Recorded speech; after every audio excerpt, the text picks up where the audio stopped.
Okay, let's break down the requirements for an acting activity. So I have several books on acting activities. Now, these are doings that are happening typically inside of acting exercises.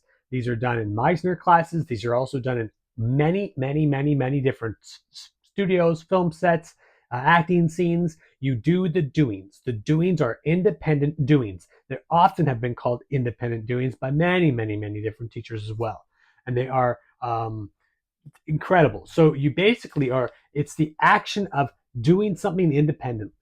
You are achieving the independent doing, which will need to have certain requirements. The requirements are these: measurability, reason, meaning, urgency. You want to have it tangible, and you want to have motivation, and you want to possibly add why, and you want to add the depth of a reason, or you want to add the depth of emotion. So you're adding what's called emotional preparation. Now, there's a lot of ingredients to acting. We're going to be working with all sorts of acting techniques. Even the people that are more strict in one technique than another are going to have differences in how they actually utilize themselves as a talent in acting. Our abilities to be able to define which of the ingredients that work best for us are the ability for us to be able to unlock our own talent. What an acting activity will actually do, well, it will actually allow you having something, will allow you to have something to focus on. It will allow you to expand your excess energy into the involvement of the doing. Now, what that does is that expands our concentration within the acting scene itself. So when we have an acting scene and we have a sewing, and we're sewing um, um, an award badge on our child's uniform, and that happens to be the activity. And it's hard. We have to use a thimble. We have to go through and put the patch onto the clothing. That is our, we can amplify our emotion. We have our emotion activated if we're using emotional preparation, which some actors will and some people like actors won't. And we're then at a point where we can constant, just by the act of concentrating on doing, we're actually achieving an expansion. And the audience can sit there and watch us doing and actually see our energy expanding if we're actually focused on what we're actually doing, which is incredible. And what that does is that carries right over into the acting scene. So I like to be able to look at this in a few different ways, but let's go through this list. We want to figure out a couple of different things here. Um, Measurability is the ability to be able to measure the accomplishment of the task. We are accomplishing something. We are uh, that is measurable. We want to be able to measure the task. We want to be able to know that when we're achieving it. We want to know when the badge is when the patch is half seamed into the shirt, and is it sticking correctly. We want to be able to ensure that we're doing it right. It's not coming off correctly. All of those are factors of measurability. We want to work with reason. Now, reason is the logic of the scene. We don't want to have logic in our acting, but we want to be able to have logic. We want to be able to put ourselves and our emotion and our acting talent within the confines of a reason.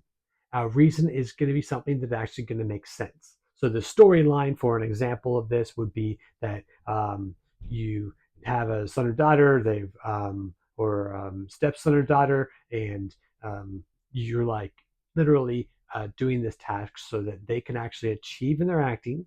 That they can achieve, that you can achieve in your acting, that you've got the reason under a confined reason. You know that there's a tangible, real reason. Tangibility is the ability for it to be tangible. Tangibility is a element that will it works to pay attention to. You want to make sure that the reason's not something that's just fly in the sky. You want to make sure that it's something that's tangible. Can you connect? Tangibility is the ability to connect to other things. Can you, does, if you connect, does it connect to the rest of the storyline? Does it connect to what you're doing? Does it connect to the other actor? Now, Obviously, one thing I didn't mention here is relationships. I have a book on relationships, just like I have an acting exercises and acting improvisation activities, all kinds of stuff. And the thing is that you want to make sure that you're able to say that it's yes, it's tangible. Does it tangibly fit the emotion? So you have somebody coming over your door and you're setting up an exercise or a scene, and you're literally are they involved with the patch? Are they you took them to the hockey game that or soccer game that was able to give them the award for the patch, and you're the one sewing it, and they're the ones showing up in the relationship that never bothered to show up for the game.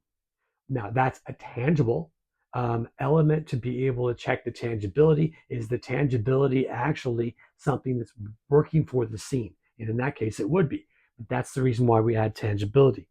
We add urgency only when we are ready to. Urgency is not an emergency. An urgency means that we have a reasonable time to be able to achieve it, but we've got to be able to measure the urgency so that we can meter the success of our actually being able to get it done. Urgency is rather important, but make sure you don't make those emergencies. Emergencies would usually be a totally different thing.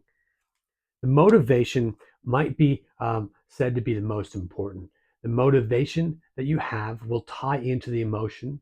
It will tie into the reason, but it will be a separate thing. You might be really motivated because you want to be able to see um, uh, the expression on your son, daughter, stepson, stepdaughter's face when they see their soccer or hockey uniform with their new patch on it.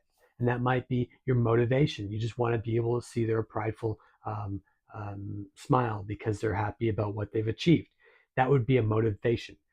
You could be adding the fact that they became a captain in the league, and you're sewing on the C, and you're happy that they're able to have earned the ability to be a captain, and now you're going to go to the games.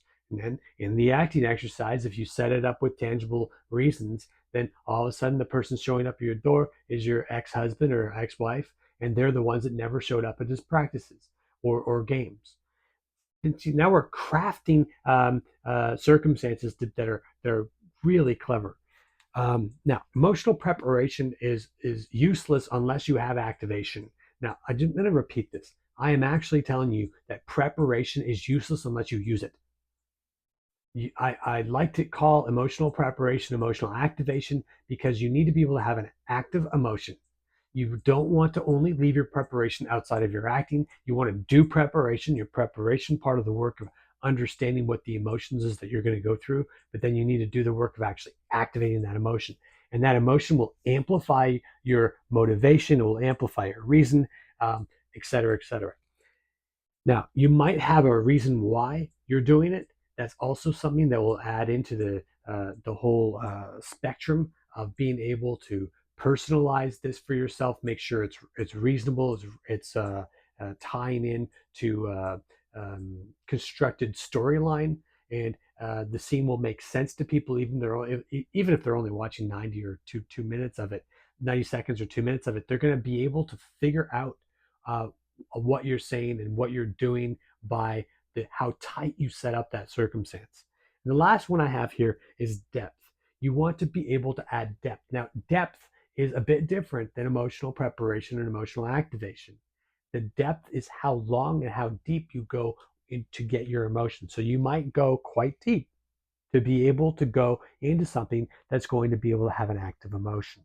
And when you do that, you're going to be in a situation where you're sparking something of depth. A, a deep reason is often going to be able to take more time to work on than, let's say, something that's less deep. Or although sometimes when you're dealing with emotions in acting, you're going to be working with a lot of situations, and sometimes very deep reasons will just spurt out of you because you haven't had a place in life to express them, and that happens, and that's part of the processes of learning emotions. So expect that, but typically, if you spend a little bit more time and try and deepen the reason a little bit, you will go past that thing of feeling and you'll go into the emotion.